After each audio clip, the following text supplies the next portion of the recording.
unlike Nathan's beloved Colts of the late 1990s, these teams have already clinched playoff spots. This is our Hub Territory edition of the Sports Hub. We've got a bunch of them in the playoffs, and we're going to try to talk about a lot of them.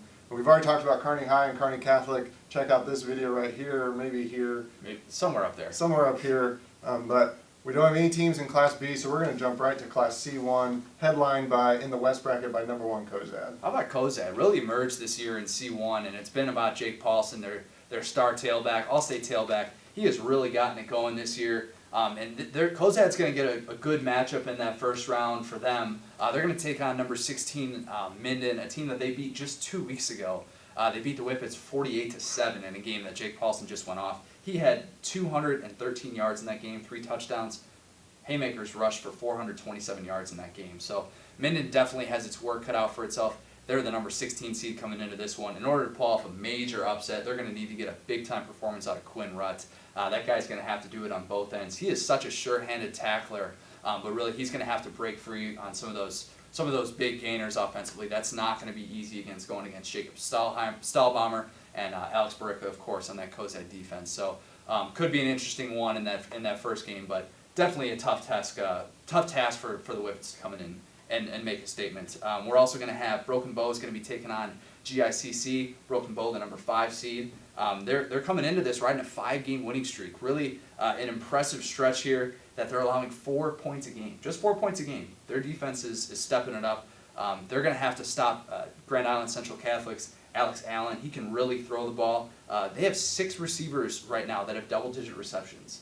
So they're a little bit different than kind of the teams that we're used to seeing, teams that kind of just pound the ball on the ground. So in order for Broken Bow to not fall victim to a first-round upset, they're going to need to stop the pass, get some pressure on Alex Allen. So that's going to be a big key for Broken Bow in that first-round game. So those are 2 of our C1 games. We also got number 3 Norfolk Catholic is going to be taking on Gibbon.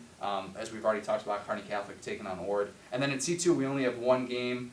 Sutton, the number 7 seed, is going to take on Southern Valley. So good slate of games for C1 and C2. And in D1, we got a couple of Hub Territory teams atop the Western bracket. Number 1 seed Overton comes in undefeated to the playoffs. Elm Creek comes in as the number 2 seed. 7-1 record. Their only losses to Overton. These are a couple good teams atop this bracket. You got to like how the D1 bracket shaped out with Overton and Elm Creek possibly facing each other to play for the finals.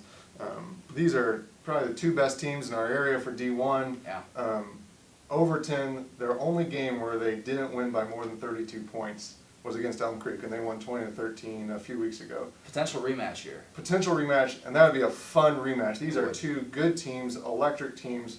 Overton, of course, is led by Hayden Cahoy, scored 25 touchdowns this year. He's got 1,200 rushing yards. Elm Creek is equally effective on offense. They mix it up a little bit more with Christian Best, Hayden Geis, quarterback Nick Crowley. That would be a fun finals game, or West Bracket final game. These teams start off. Overton's got Clearwater Orchard in their first-round game. Clearwater Orchard's lost its last 2 games. They're coming in 4-4. Elm Creek's got Niobrara Verdigre.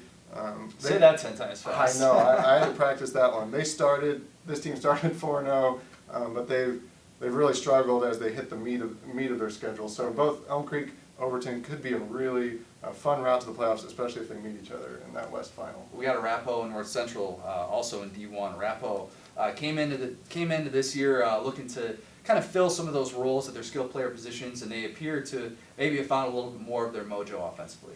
Yeah, last year they were the semifinalists in the D1 playoffs. They're back with the number 5 seed. They're playing North Central. They are led still by Caden Weverka, kind of their do-everything quarterback. This year he's rushed for over 1,000 yards, also thrown for 500 yards. The one time I saw him play was against Elm Creek. He did well, but like you said, they needed players to kind of step up and play around him. They're going to have to get that to make a playoff run.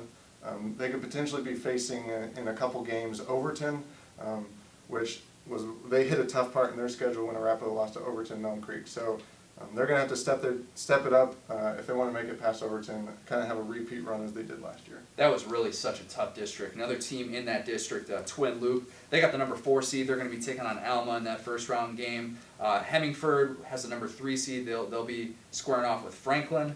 CWC will be taking on South Loop in that 6-11 matchup. And then, as we talked about, we got Elm Creek Niobrara Verdigre? Yeah. Okay, a couple of Nebraska transplants. We'll learn the name of that one eventually. So definitely got some good ones shaping up in D1. And in the West bracket of Class D2, we have our only game featuring 2 Hub Territory teams in the first round.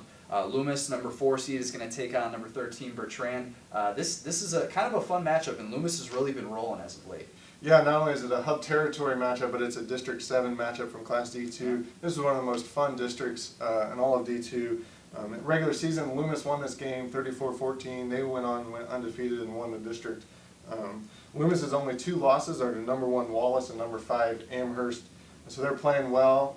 They're led by 2 guys who arrived to the team this year, Jack and Andrew out in Crandall. Andrew leads the team in receiving yards. Jack leads the team in rushing yards. Also quarterback Zach Clark also is completing close to 60% of his passes. Yeah, a good team, much improved team from last year. They're going to be facing Bertrand, led by one person, Tyrell Younger. He leads the team. He's their go-to guy. This team had a hitch in the kind of midway through the season. They lost 3. When he went down, yeah. Yeah, when he went down, they had a hitch. They lost 3 straight games, but he's back. He's healthy. Outside of Younger, they've also got Jake Samuelson, Robert Edgren, kind of as the supporting cast. This should be a really fun game between two Hub Territory teams, 2 district opponents. Just a fun game against 2 teams that know each other pretty well. Yeah, you look at a 4-13 matchup and you wouldn't say, oh, man, this is necessarily going to be a close game, but I fully expect this to be a 1, maybe a 2-possession game throughout. Should definitely be a good one. We also got another good one, Hichcock County and Amherst. Hichcock County has the 12 seed, Amherst the 5 seed. What a change of events for Amherst. Amherst was looking at a 1 or a 2 seed up until that regular season finale, and then they had a loss on the road at Lawrence Nelson. They dropped all the way to a 5 seed. This is a team that blew out pretty much everybody that it faced in D2, and now it's looking at a really tough first-round matchup against Hichcock County because Hitchcock County throws the ball really, really well. Alex Whips and Austin Blooming, that is a lethal combination. They're one of the few teams that can throw the ball consistently and doesn't have to just be behind to be in those throwing situations. They threw the ball for over 200 yards a game this year. I don't know if Amherst is seeing an offense that is really that good through the air, but it's going to be on Trey Taubenheim and Devin Dibbern to maybe get in some of those passing lanes and disrupt some of that offense. And they're going to have to keep Hitchcock County's offense off the field. That, of course, is going to be the responsibility of Trey Taubenheim, the sophomore sensation quarterback.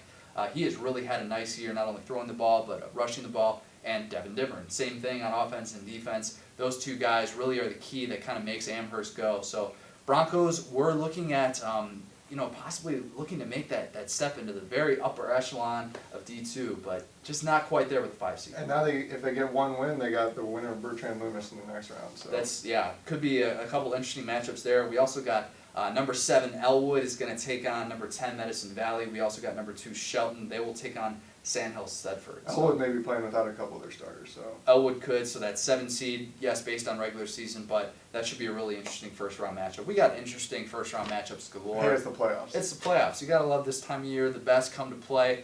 Should be a fun Thursday night. Got a lot of Thursday night games. It's going to be a little weird for me to say that, but so we'll have all your coverage on the Kearney Hub website. Make sure you check out all of our tweets. That's at the Sports Hub blog Twitter account. We're looking forward to this. This is our first Nebraska high school football playoff experience, so it should be a fun one. So for Connor O'Gara, Nathan Hart, this has been the Sports Hub Playoff Edition. Thanks, guys. We'll see you next week.